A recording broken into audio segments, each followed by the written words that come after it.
I'm your host, and today we're continuing our exploration of the brain's hidden landscapes.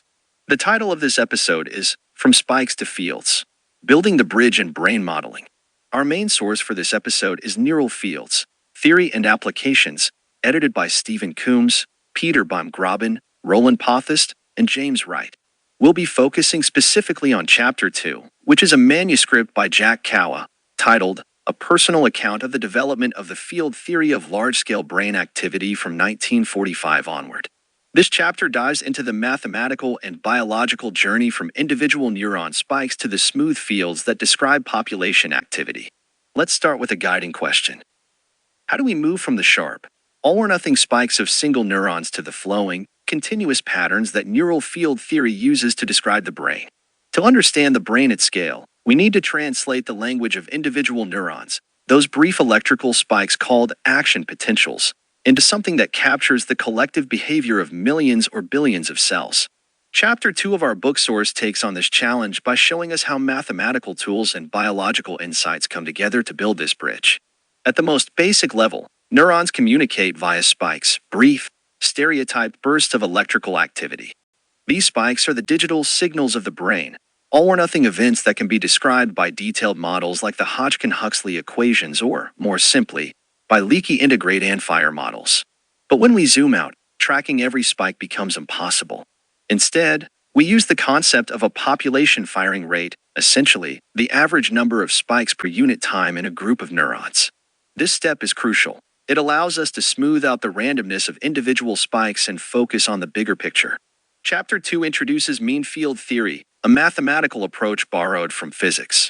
In this context, it means replacing the detailed, discrete activity of many neurons with a continuous variable that represents their average state. This is where the concept of the neural field comes in. A field is just a function that describes how population activity varies across space and time. To make this transition rigorous, the authors introduced the Fokker-Planck equation, a tool that describes how the probability of a neuron's membrane potential evolves over time under the influence of random inputs. By solving this equation for a population, we can predict the overall firing rate and thus connect the world of spikes to the world of fields. The chapter also highlights the importance of synaptic input, the barrage of signals that each neuron receives from its neighbors, and the ever-present noise in neural systems. These factors shape the dynamics of the population and influence the patterns we see at the field level. So, let's return to our question. How do we move from the sharp spikes of single neurons to the smooth fields of neural population models? Chapter 2 of Neural Fields, Theory and Applications shows us that the answer lies in averaging and abstraction. By using mean field theory and mathematical tools like the Fokker-Planck equation, we can translate the noisy, digital world of spikes into the elegant, continuous patterns that neural field theory uses to explain brain rhythms, waves, and large-scale activity. That wraps up this episode of DeepVisus, where vision meets depth. If you're intrigued by how mathematics can turn a chaotic storm of neural spikes into beautiful, flowing patterns, you won't want to miss our next episode.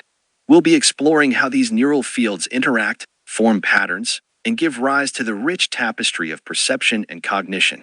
Stay tuned, keep wondering, and remember, the more we look, the deeper the brain's mysteries become.